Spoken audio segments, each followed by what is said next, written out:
Tommy and Tuppence were busy sorting correspondence. Tuppence gave an exclamation and handed a letter across to Tommy. "A new client," she said importantly. "Ha!" said Tommy. "What do we deduce from this letter, Watson?" "Nothing much, except the somewhat obvious fact that Mr. Montgomery Jones is not one of the world's best spellers, thereby proving that he has been expensively educated." "Montgomery Jones?" said Tuppence. "Now, what do I know about a Montgomery Jones? Oh, yes, I've got it now. I think Janet St. Vincent mentioned him.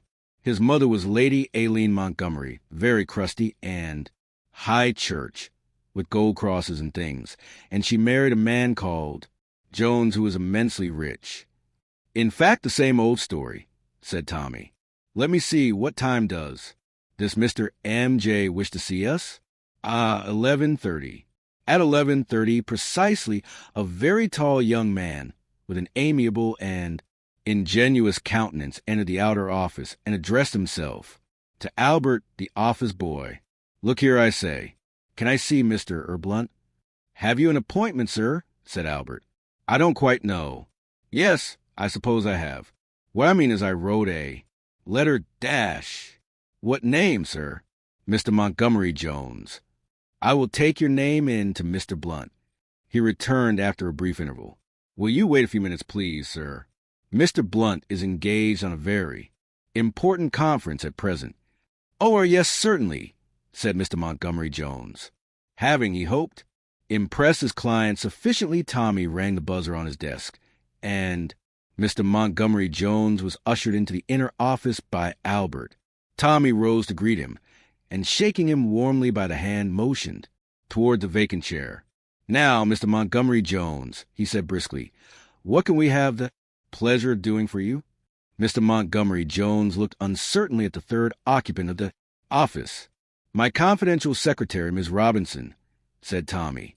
"You can speak quite freely before her. I take it that this is some family matter of a delicate kind?" "Well, not exactly," said Mr. Montgomery Jones. "You surprise me," said Tommy. "You are not in trouble of any kind. Yourself, I hope?"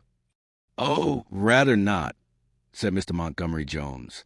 "Well," said Tommy, "perhaps you will state the facts plainly. That, however, seemed to be the one thing that Mr. Montgomery Jones could not do. "It's a dashed odd sort of thing I got to ask you," he said, hesitatingly. I really don't know how to set about it." "We never touch divorce cases," said Tommy. "Oh, Lord, no," said Mr. Montgomery Jones. "I don't mean that. It is just, well, it's a deuced silly sort of joke. That's all." "Someone has played a practical joke on you of a mysterious nature?" suggested Tommy. But Mr. Montgomery Jones once more shook his head. "Well," said Tommy, retiring gracefully from the position, "take your own time and let us have it in your own words." There was a pause. "You see," said Mr. Jones at last, "it was at dinner. I sat next to a girl." "Yes?"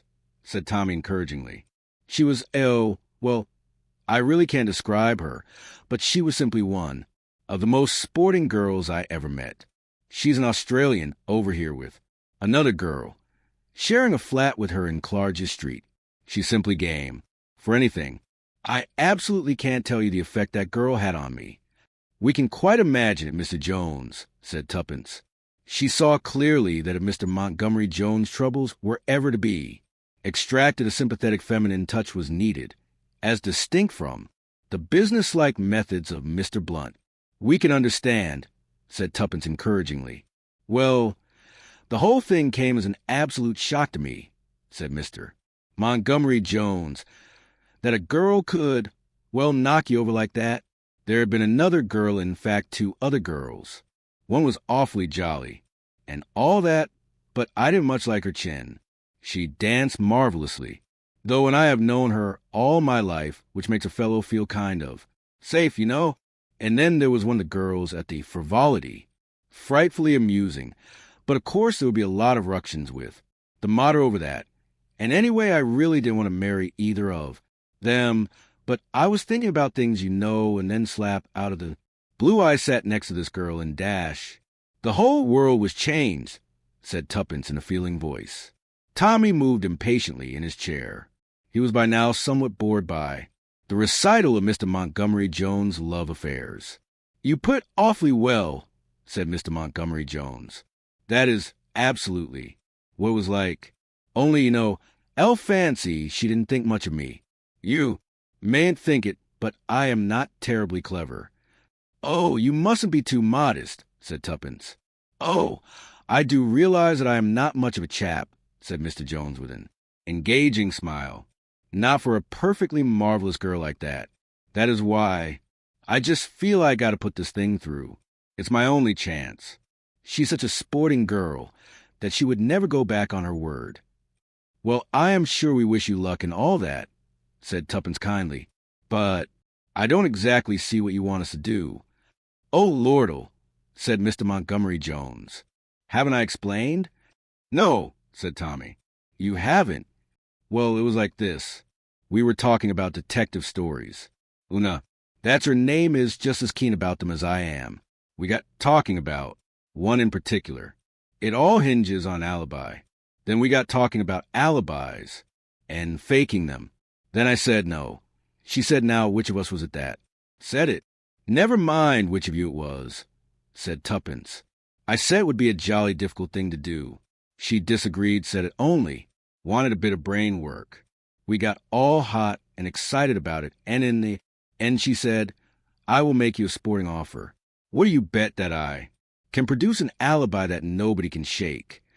Anything you like, I said, and we settled it then and there. She was frightfully cocksure about the whole thing. It's an odds-on chance for me, she said. Don't be so sure of that, I said.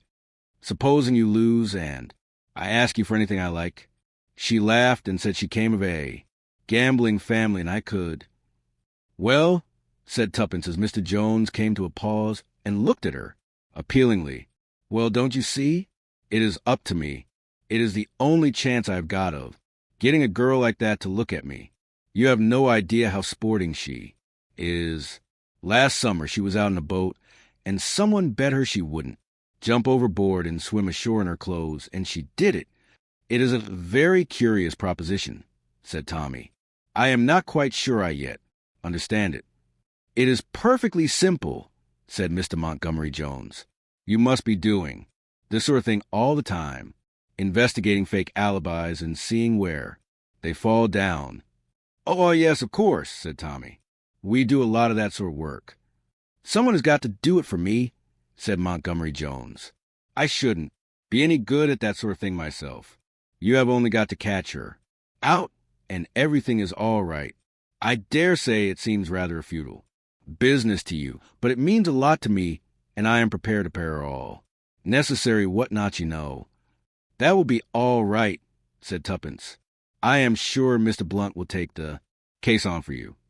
Certainly, certainly, said Tommy.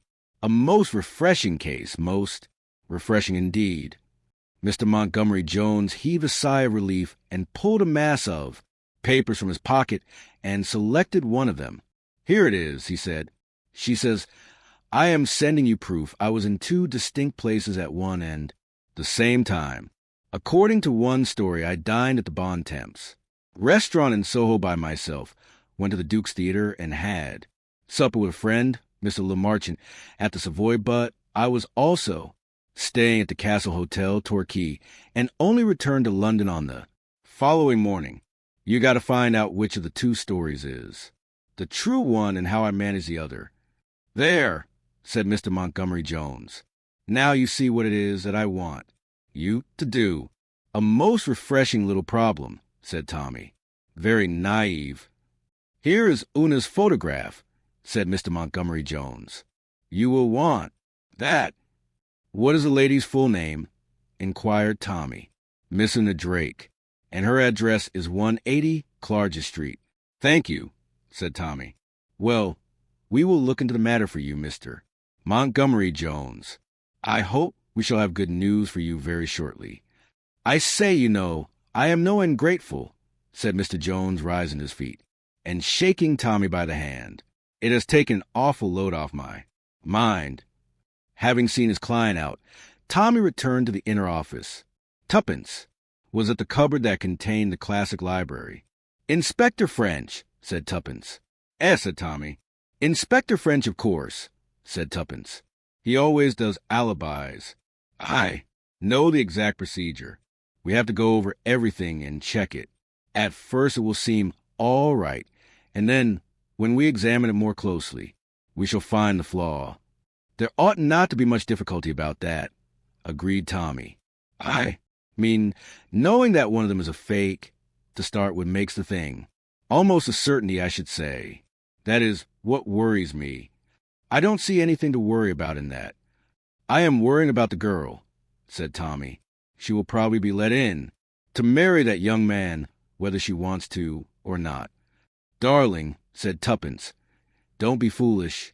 Women are never the wild gamblers they appear. Unless that girl was already perfectly prepared to marry that pleasant but rather empty-headed young man, she would never have let herself in for a wager of this kind. But Tommy, believe me, she will marry him with more enthusiasm and respect if he wins the wager than if she has to make it easy for him some other way." "You do think you know about everything," said her husband. "I do," said Tuppence. "And now to examine our data," said Tommy, drawing the papers towards him. "First, to photograph him, quite a nice-looking girl and quite a good photograph, I should say. Clear and easily recognizable." "We must get some other girls' photographs," said Tuppence. "Why?" "They always do," said Tuppence. "You show 4 or 5 to waiters and they pick out the right one." "Do you think they do?" said Tommy. "Pick out the right one, I mean." "Well, they do in books," said Tuppence. "It is a pity that real life is so different from fiction," said Tommy. "Now then, what have we here?" "Yes, this is a London lot. Dined at the Bon Temps 7:30. Went to Duke's Theatre and saw Delphiniums. Blue. Counterfoil of theatre ticket enclosed. Supper at the Savoy with Mr. Lum Marchant. We can, I suppose, interview Mr. Lum Marchant." "That tells us nothing at all," said Tuppence, "because if he is helping her to do it, he naturally won't give the show away. We can wash out anything he says now." "Well, here's the Torquay end," went on Tommy. 12 o'clock train. From Paddington. Had lunch in the restaurant car. Receipted bill. Enclosed. Stayed at Castle Hotel for 1 night. Again receipted bill. "I think this is all rather weak," said Tuppence. "Anyone can buy a theater ticket. You need never go near the theater. The girl just went to Torquay and the London thing is a fake. If so, it is rather a sitter for us," said Tommy. "Well, I suppose we might as well go and interview Mr. I.E. Marchant." Mr. Lum Marchant proved to be a breezy youth who betrayed no great surprise on seeing them. "Una's got some little game on, hasn't she?" he asked. "You never know what that kid is up to." "I understand Mr. Lum Marchant," said Tommy, "that Miss Drake had supper with you at the Savoy last Tuesday evening." "That's right," said Mr. Lum Marchant. "I know it was Tuesday because Una impressed it on me at the time, and what's more, she made me write it down in a little book." With some pride, he showed an entry faintly penciled. "Having supper with Una, Savoy, Tuesday 19th. Where had Miss Drake been earlier in the evening? Do you know? She had been to some rotten show called Pink Peonies or something like that. Absolute slosh, so she told me. You are quite sure Miss Drake was with you that evening?" Mr. Lum Marchant stared at him. "Why, of course. Haven't I been telling you?" "Perhaps she asked you to tell us," said Tuppence. "Well, for a matter of fact, she did say something that was rather dashed odd. She said, 'What was it now? You think you are sitting here, having supper with me, Jimmy, but really I am having supper too, 100 miles away in Devonshire.' Now that was a dashed odd thing to say, don't you think so? Sort of astral body stuff. The funny thing is that a pal of mine, Dickie Rice, thought he saw her there." "Who is this Mr. Rice?" "Oh, just a friend of mine. He had been down in Torquay, staying with an aunt, sort of old bean who is always going to die and never does. Dickie, had been down doing the dutiful nephew. He said, I saw that Australian girl one day on a something or other. Wanted to go and talk to her, but my aunt carried me off to chat with an old pussy in a bath chair. I said, when was this? And he said, oh, Tuesday about tea time. I told him, of course, that he had made a mistake. But it was odd, wasn't it? With Una saying that about Devonshire that evening. Very odd, said Tommy. Tell me, Mr. Lil Marchant, did anyone you know have supper near you at the Savoy? Some people called Oglander were at the next table. Do they know Miss Drake? Oh, yes, they know her. They are not frightful friends or anything of that kind. Well, if there's nothing more you can tell us, Mr. Lil Marchant, I think, we will wish you good morning. Either that chap is an extraordinary good liar, said Tommy as they reached the street, or else he is speaking the truth. Yes, said Tuppence. I have changed my opinion. I have a sort of feeling, now that Una Drake was at the Savoy for supper that night. We will now go to the Bon Temps, said Tommy. A little food for starving sleuths is clearly indicated. Let's just get a few girls. Photographs first. This proved rather more difficult than was expected, turning into a photographers and demanding a few assorted photographs. They were met with a cold rebuff. Why are all the things that are so easy and simple in books so difficult? In real life, wailed Tuppence. How horribly suspicious they looked. What do you think they thought we wanted to do with the photographs? We had better go and raid Jane's flat. Tuppence's friend Jane proved of an accommodating disposition and permitted Tuppence to rummage in a drawer and select 4 specimens of former friends of Jane's who had been shoved hastily in to be out of sight and mind. Armed with this galaxy of feminine beauty, they proceeded to the Bon Temps where fresh difficulties and much expense awaited them. Tommy had to get hold of each waiter in turn, tip him, and then produce the assorted photographs. The result was unsatisfactory. At least 3 of the photographs were promising starters as having dined their last. Tuesday, they then returned to the office where Tuppence immersed herself in an ABC. Paddington, 12 o'clock. Torquay, 3:35. That's the train. And Lil Marchant's friend, Mr. Sago, or Tapioca, or something, saw her there about tea time. We haven't checked his statement, remember, said Tommy. If, as you said to begin with, Lil Marchant is a friend of Una Drake's, he may have invented this story. Oh, we'll hunt up Mr. Rice, said Tuppence. I have a kind of hunch that Mr. Lil Marchant was speaking the truth. No, what I am trying to get at now is this. Una Drake leaves London by the 12 o'clock train, possibly, takes a room at a hotel, and unpacks. Then she takes a train back to town, arriving in time to get to Savoy. There's one at 4:40, gets up to Paddington at 9:10. And then, said Tommy. And then, said Tuppence, frowning, it is rather more difficult. There is a midnight train from Paddington down again, but she could hardly take. That would be too early. A fast car, suggested Tommy. Said Tuppence. It is just on 200 miles. Australians, I have always been told, drive very recklessly. Oh, I suppose it could be done, said Tuppence. She would arrive there about 7. Are you supposing her to have nipped into her bed at the Castle Hotel without being seen, or arriving there explaining that she had been out all night, and could she have her bill, please? Tommy, said Tuppence, we are idiots. She needn't have gone back to Torquay at all. She has only got to get a friend to go to the hotel there and collect her luggage and pay her bill. Then you get the receipted bill with the proper date on it. I think on the whole we have worked out a very sound hypothesis, said Tommy. The next thing to do is to catch the 12 o'clock train to Torquay tomorrow and verify our brilliant conclusions. Armed with portfolio of photographs, Tommy and Tuppence duly established themselves in a first-class carriage the following morning and booked seats for the second lunch. It probably won't be the same dining car attendants, said Tommy. That would be too much luck to expect. I expect we shall have to travel up and down to Torquay for days before we strike the right ones. This alibi business is very trying, said Tuppence. In books it is all, passed over in 2 or 3 paragraphs.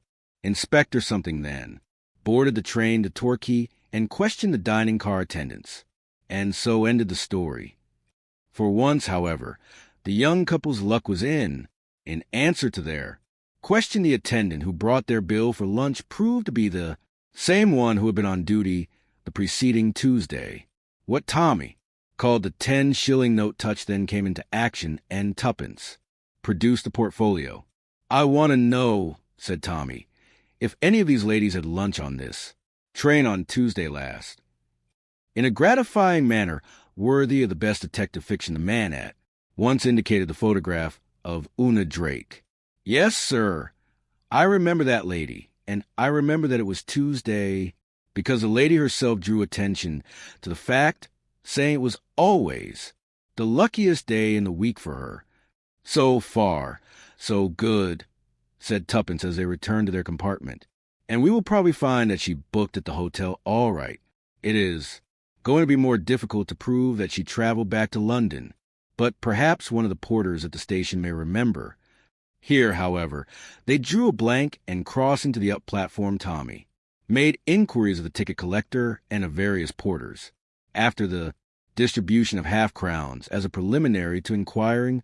2 of the porters picked out one of the other photographs with a vague remembrance that someone like that traveled to town by the 4:40 that afternoon, but there was no identification of Una Drake. "But that doesn't prove anything," said Tuppence as they left the station. "She may have traveled by that train, and no one noticed her. She may have gone from the other station, from Torry." "That's quite likely," said Tuppence. "However, we can see to that after we have been to the hotel." The Castle Hotel was a big one overlooking the sea. After booking a room for the night and signing the register, Tommy observed pleasantly, "I believe you had a friend of ours staying here last Tuesday, Miss Una Drake." The young lady in the bureau beamed at him. "Oh, yes, I remember quite well. An Australian young lady, I believe." At a sign from Tommy, Tuppence produced a photograph. "That is rather a charming photograph of her, isn't it?" said Tuppence.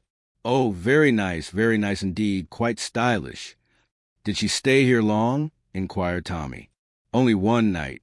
She went away by the express the next morning back to London. It seemed a long way to come for one night, but of course I suppose Australian ladies don't think anything of traveling." "She is a very sporting girl," said Tommy, "always having adventures. It wasn't here, was it, that she went out to dine with some friends? Went for a drive in their car afterwards, ran the car into a ditch and wasn't able to get home till morning?" "Oh, no," said the young lady. "Miss Drake had dinner here in the hotel." "Really?" said Tommy. "Are you sure of that? I mean, how do you know?" "Oh, I saw her. I asked because I understood she was dining with some friends in Torquay," explained Tommy. "Oh, no, sir. She dined here." The young lady laughed and blushed a little. "I remember she had on a most sweetly pretty frock, one of those new flowered chiffons all over pansies." "Tuppence, this tears it," said Tommy when they had been shown upstairs to their room. "It does rather," said Tuppence. "Of course that woman may be mistaken. We will ask the waiter at dinner. There can't be very many people here just at this time of year." This time it was Tuppence who opened the attack. "Can you tell me if a friend of mine was here last Tuesday?" she asked. The waiter with an engaging smile. "A Miss Drake, wearing a frock all over. Pansies, I believe." She produced a photograph. "This lady." The waiter broke into immediate smiles of recognition. Yes, Miss Drake.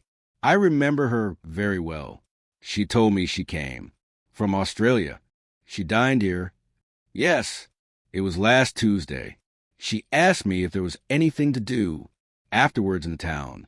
"Yes.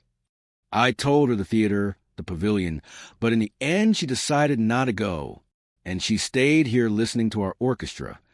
"Oh, damn," said Tommy under his breath. "You don't remember what time she had dinner, do you?" said Tuppence. "She came down a little late. It must have been about 8 o'clock. Damn, blast, and curse, said Tuppence as she and Tommy left the dining room. Tommy, this is all going wrong. It seemed so clear and lovely. Well, I suppose we ought to have known it wouldn't all be plain sailing. Is there any train she could have taken after that, I wonder? Not one that would have landed her in London in time to go to the Savoy. Well, said Tuppence, as a last hope, I am going to talk to the chambermaid. Una Drake had a room on the same floor as ours. The chambermaid was a voluble and informative woman. Yes, she remembered the young lady quite well. That was her picture right. Enough. A very nice young lady, very merry and talkative, had told her a lot about Australia and the kangaroos. The young lady rang the bell about 9:30 and asked for her, bottle to be filled and put in her bed, and also to be called the next morning at 7:30 with coffee instead of tea. You did call her and she was in bed? Asked Tuppence. The chambermaid stared at her. Why, yes, ma'am, of course. Oh, I only wondered if she was doing exercises or anything, said Tuppence wildly. So many people do in the early morning. Well, that seems cast iron enough, said Tommy when the chambermaid had departed. There's only one conclusion to be drawn from it. It is the London side of the thing that must be faked. Mr. Marchant must be a more accomplished liar than we thought, said Tuppence. We have a way of checking his statements, said Tommy. He said there were people sitting at the next table whom Una knew slightly. What was their name? Moglander. That was it. We must hunt up these Oglanders, and we ought also to make inquiries at Miss Drake's flat in Clarges Street. The following morning they paid their bill and departed somewhat crestfallen. Hunting out the Oglanders was fairly easy with the aid of the telephone book. Tuppence this time took the offensive and assumed the character of a representative of a new illustrated paper. She called on Mrs. Oglander asking for a few details of their smart supper party at the Savoy on Tuesday evening. These details Mrs. Oglander was only too willing to supply. Just as she was leaving, Tuppence added carelessly, "Let me see, wasn't Miss Una Drake sitting at the table next to you? Is it really true that she is engaged to the Duke of Perth? You know her, of course." "I know her slightly," said Mrs. Oglander. "A very charming girl, I believe." "Yes, she was sitting at the next table to ours with Mr. Marchant. My girls know her better than I do." Tuppence's next port of call was the flat in Clarges Street. Here she was greeted by Miss Maria Lester, the friend with whom Miss Drake shared a flat. "Do tell me what all this is about?" asked Miss Lester plaintively. "Una has some deep game on, and I don't know what it is. Of course she slept here on Tuesday night. Did you see her when she came in?" "No, I had gone to bed. She has got her own latch key. Of course. She came in about 1:00, I believe." "When did you see her?" "Oh, the next morning about 9, or perhaps it was nearer 10. As Tuppence left the flat, she almost collided with a tall, gaunt female who was entering. "Excuse me, miss, I'm sure," said the gaunt female. "Do you work here?" asked Tuppence. "Yes, miss, I come daily." "What time do you get here in the morning?" 9:00 is my time, Mississippi." Tuppence slipped a hurried half-crown into the gaunt female's hand. "Was Miss Drake here last Tuesday morning when you arrived?" "Why, yes, miss. Indeed, she was fast asleep in her bed and hardly woke. Up when I brought her in her tea." "Oh, thank you," said Tuppence, and went disconsolately down the stairs. She had arranged to meet Tommy for lunch in a small restaurant in Soho, and there they compared notes. "I have seen that fellow, Rice. It is quite true. He did see Una Drake in the distance at Torquay." "Well," said Tuppence, "we have checked these alibis all right. Here, give me a bit of paper and a pencil. Tommy, let us put it down neatly like all detectives do. 1.30 Una Drake seen in luncheon car train. 4:00 arrives at Castle Hotel. 5:00 seen by Mr. Rice. 8:00 seen dining at hotel. 9.30 asks for hot water bottle. 11:30 seen at Savoy with Mr. Marchant. 7:30 a.m. called by chambermaid at Castle Hotel. 9 o'clock called by charwoman at flat at Clarges Street. They looked at each other. Well, it looks to me as if Blunt's brilliant detectives are beat, said Tommy. Oh, we mustn't give up, said Tuppence. Somebody must be lying. The queer thing is that it strikes me nobody was lying. They all seemed perfectly truthful and straightforward. Yet there must be a flaw. We know there is. I think of all sorts of things like private airplanes, but that doesn't really get us any. Forwarder. I am inclined to the theory of an astral body. Well, said Tuppence, the only thing to do is to sleep on it. Your subconscious works in your sleep. Said Tommy. If your subconscious provides you with a perfectly good answer to this riddle by tomorrow morning, I take off my hat to it. They were very silent all that evening. Again and again Tuppence reverted to the paper Times.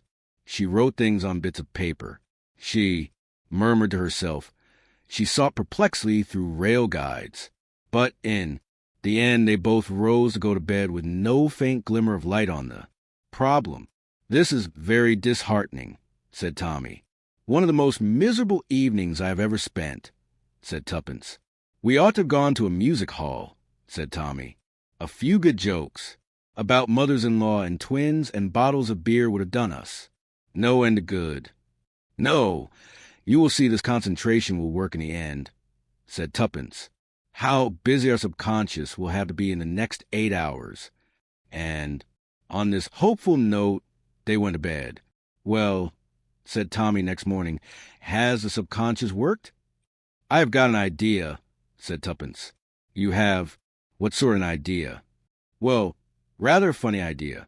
Not at all like anything I have ever read in detective stories. As a matter of fact, it is an idea that you put into my head. Then it must be a good idea, said Tommy firmly. Come on, Tuppence, out with it. I shall have to send a cable to verify it, said Tuppence. No, I am not going to tell you. It's a perfectly wild idea, but it's the only thing that fits the facts. Well, said Tommy, I must away to the office. A room full of disappointed clients must not wait in vain. I leave this case in the hands of my promising subordinate. Tuppence nodded cheerfully. She did not put in an appearance at the office all day. When Tommy returned that evening about 5:30, it was to find a wildly exultant Tuppence awaiting him. I have done it, Tommy. I have solved the mystery of the alibi. We can charge up all these half-crowns and 10-shilling notes and demand a substantial fee of our own from Mr. Montgomery Jones, and he can go right off and collect his girl. What is the solution? Cried Tommy. A perfectly simple one, said Tuppence. Twins. What do you mean, twins? Why, just that. Of course it is the only solution. I will say you put it into my head last night talking about mothers-in-law, twins, and bottles of beer. I cabled to Australia and got back the information I wanted. Una has a twin sister, Vera, who arrived in England last Monday. That is why she was able to make this bet so spontaneously. She thought it would be a frightful rag on poor Montgomery Jones. The sister went to Torquay, and she stayed in London. Do you think she'll be terribly despondent that she's lost? Asked Tommy. No, said Tuppence. I don't. I gave you my views about that before. She will put all the kudos down to Montgomery Jones. I always think respect for your husband's abilities should be the foundation of married life. I am glad to have inspired these sentiments in you, Tuppence. It is not a really satisfactory solution, said Tuppence. Not the ingenious sort of flaw that Inspector French would have detected. Nonsense, said Tommy. I think the way I showed these photographs to the waiter in the restaurant was exactly like Inspector French. He didn't have to use nearly so many half-crowns and 10-shilling notes, as we seem to have done, said Tuppence. Never mind, said Tommy. We can charge them all up with additions to Mr. Montgomery Jones. He will be in such a state of idiotic bliss that he would probably pay the most enormous bill without jibbing at it. So he should, said Tuppence. Haven't Blunt's brilliant detectives been brilliantly successful? Oh, Tommy, I do think we are extraordinarily clever. It quite frightens me sometimes. The next case we have shall be a Roger Sheringham case, and you, Tuppence, shall be Roger Sheringham. I shall have to talk a lot, said Tuppence. You do that naturally, said Tommy. And now I suggest that we carry out my program of last night and seek out a music hall where they have plenty of jokes about mothers-in-law, bottles of beer, and twins.